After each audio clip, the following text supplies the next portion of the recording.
Hey guys, my name is Brandon and I'm the co-president of SCAN. And thank you so much for coming out to explore UT with us today. And I know it's been a crazy year, especially with COVID and the snow things that have happened in the past week, but I'm so glad that you can have this explore UT and share this day with us while we talk about emergency preparedness with y'all. So a little bit about who we are. We're a small community of nursing students who come together to share our experiences and help each other navigate through a nursing school. So as you can see in the bottom right, we went on an Austin Heart Walk where we did a little 5K with our members.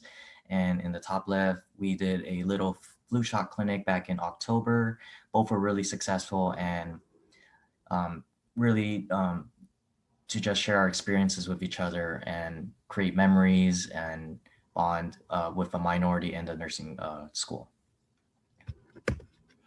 So what exactly are we going to be talking about today? Well, what is emergency preparedness and the steps you take before, during, and after an emergency or natural disaster? And as many of y'all know, last week's snowstorm took out a lot of us. So now we are better prepared a little bit, but there are even more things that we can do to better prepare ourselves for the future and for other events that may occur. So we're just going to be talking about about 4 things. And so I have a little intro that we have. So long ago, the 4 elements lived together in harmony. We have water, which is like snow, flooding. Then we have air, which is like hurricanes and tornadoes. And then we have earthquakes.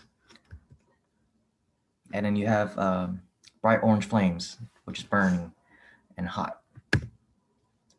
But only you can prepare for these natural disasters, and you can be prepared for these emergencies. So we're going to be talking a little bit about what you can do before, during, and after. Maybe talk about some supply kit items that you would need to prepare for these events as well. And I really hope you enjoy. So our first speaker we have is Kevin. So I'm going to give it away to him. Hi, my name is Kevin. I'm the Secretary of SCAN, and I'm here to tell you about storms. And we're going to start with hurricanes. I'm pretty sure many of you have experienced hurricanes from either living in Houston and around that area or just from any other part of the world.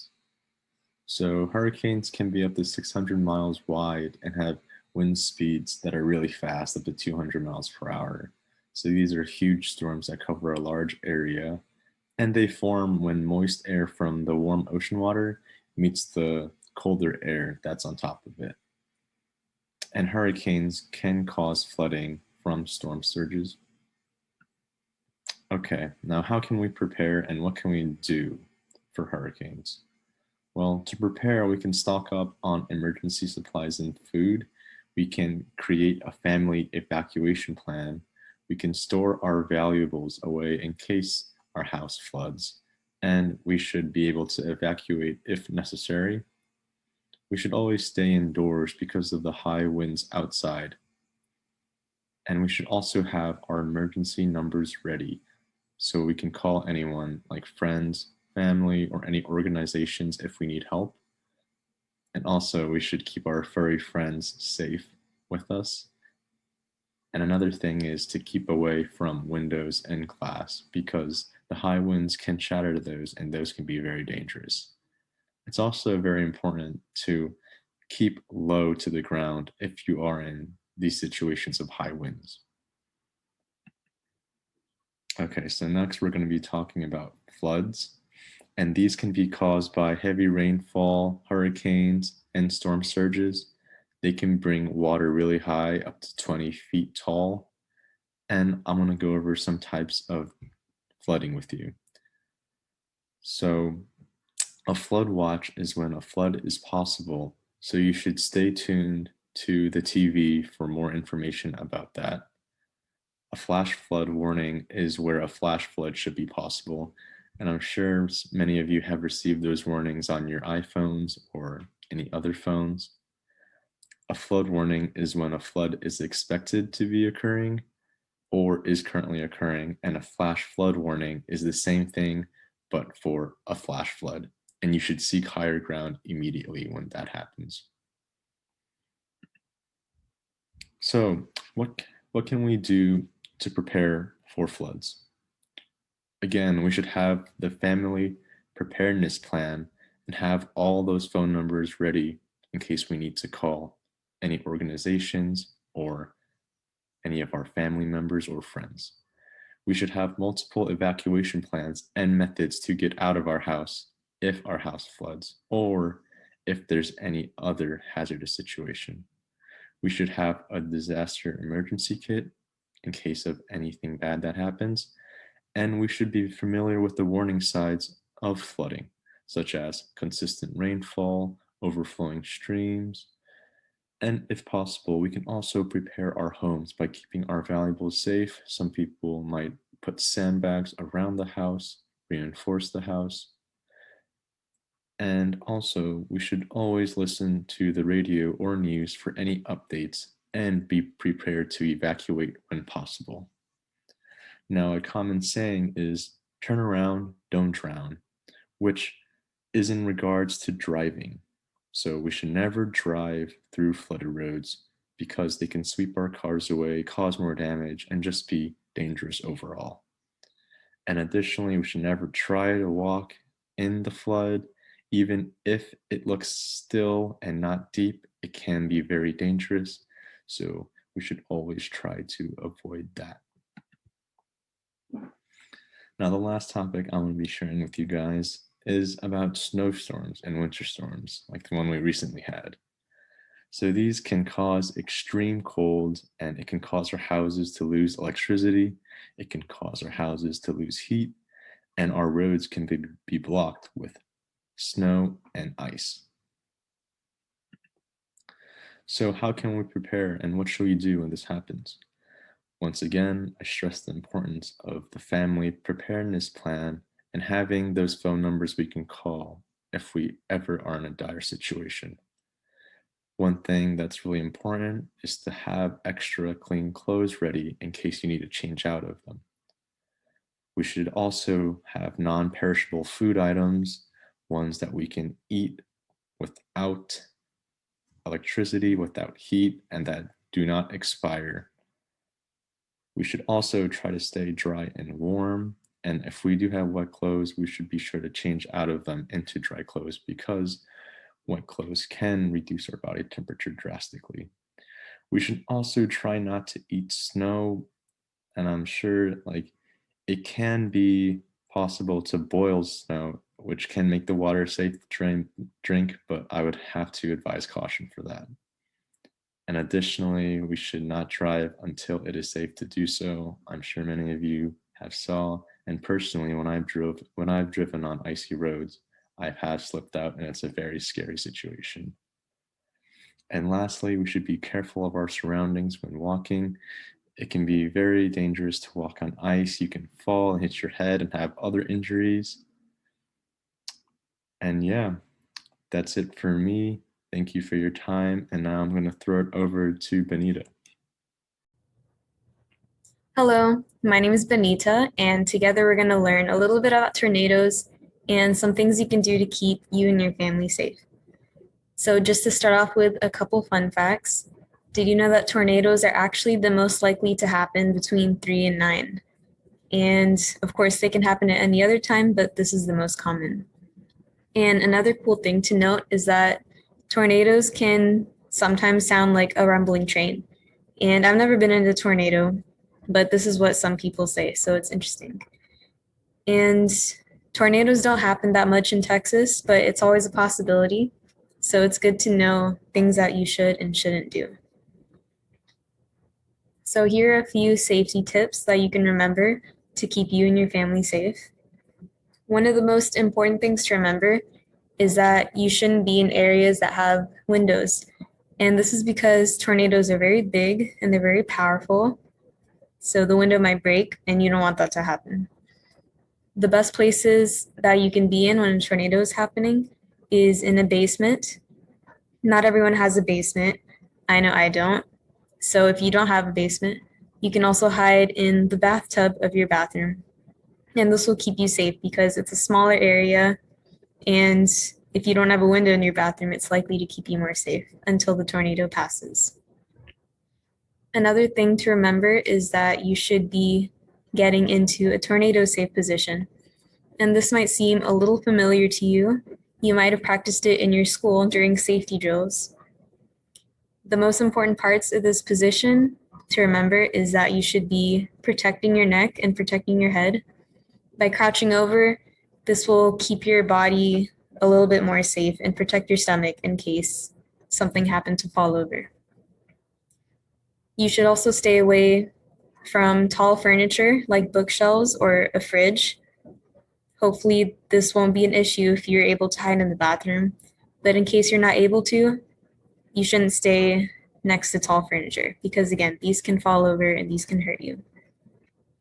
And when the tornado is over, the danger isn't necessarily over. So you should also be watching out for any broken pieces of glass that are on the floor or any nails or any other pieces of debris that you can step on.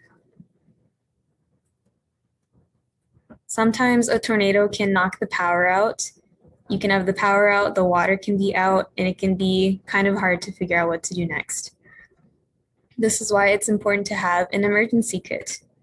And we'll go over this a little bit later, and we'll also provide a resource that you can use to help build your own emergency kit. So a tornado might knock the power out. So of course, it's always a good idea to have a flashlight. And with this, you can be more aware of your surroundings. You can make sure you don't step on any of those nails or broken pieces of glass that I mentioned before. And it's always a good idea to have this on you, as well as a battery-powered radio. This way you can be up to date on any news that people know about the tornado, and you can know if it's safe to come out or not.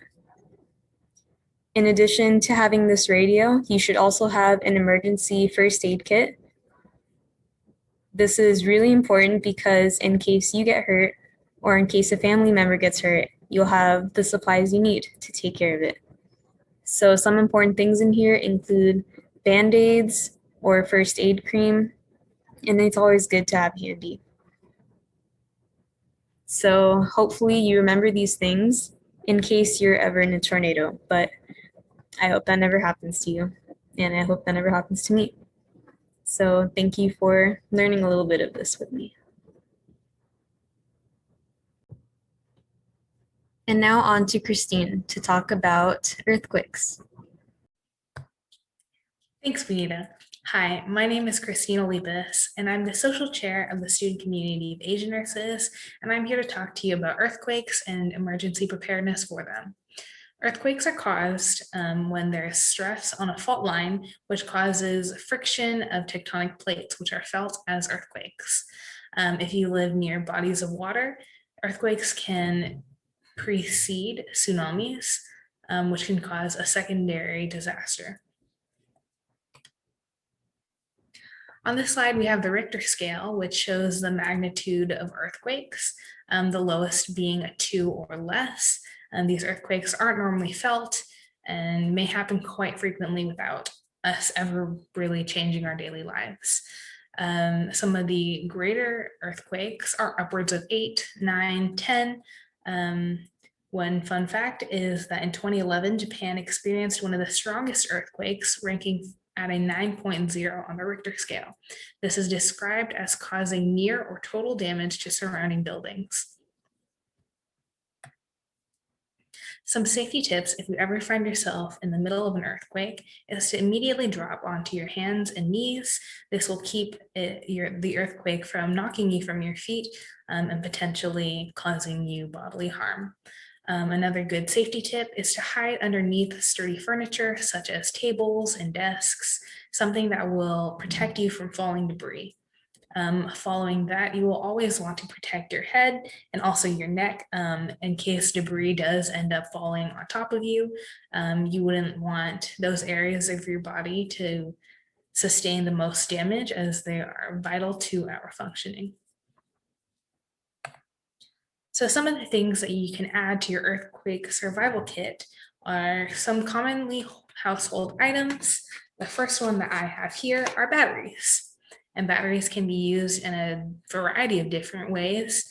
whether it be radios or old school radios, flashlights, and basically a lot of things. They can be very useful in an emergency when electricity or power lines are down and you need a way to communicate to the outside world, or just to have like a gas stove or power, an emergency item such as flashlights. The next thing that I have on me that will make a good addition to your survival kit is a gallon of water.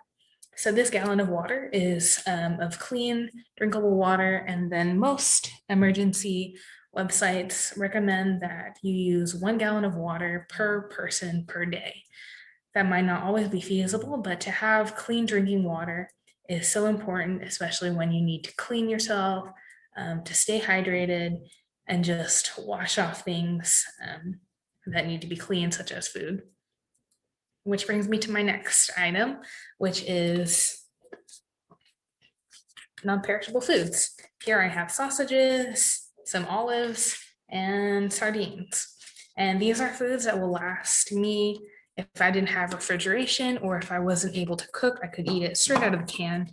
And it would provide me sustenance in an emergency situation, which is also a really good idea if your electric stoves aren't working, or if you don't have the ability to cook a regular meal. And these foods will last you a long time afterwards, maybe even years. So having them on hand at all times in your house or in your survival kit is a good way to ensure that you have a source of food in case something terrible happens. So my last item is not something that I have on me, but it's a whistle. An emergency whistle is super important in case you find yourself trapped under debris or in a place where you can't easily reach out to other people. It may not be feasible to always call on phone. You may run out of battery or have no signal. So having a whistle would easily alert passerby to your location without expending a lot of energy or requiring electricity. So I'm going to pass it now over to Brandon, and he's going to give you some more general tips on safety in an emergency situation. Thanks.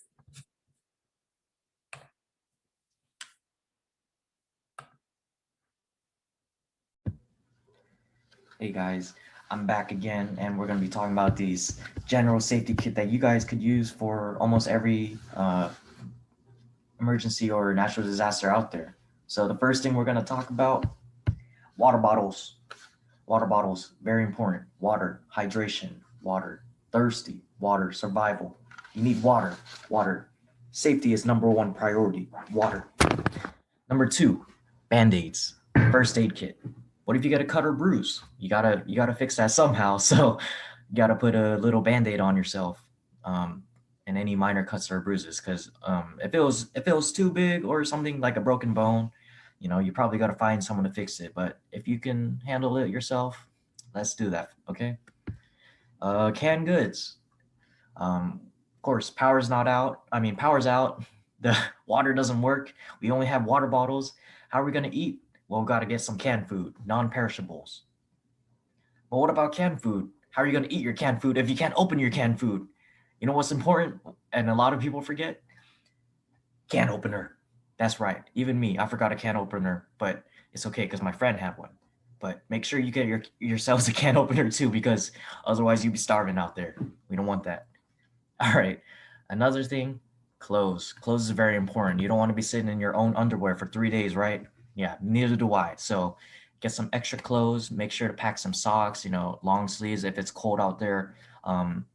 It wouldn't be a bad idea to pack maybe 3 days worth of everything, just because maybe a little bit more. I would say around 3 to 5 days, because usually when a disaster hits, it's some time before help will arrive. So we want to be prepared for the best inevitable possible situation. And you know what? Now in these times, while flashlight is very important and batteries are very important as well, what's even more important is having contact with people. So a phone. If you have a phone is good. And you know what's better than a phone? A charger for your phone, because there's no power out there.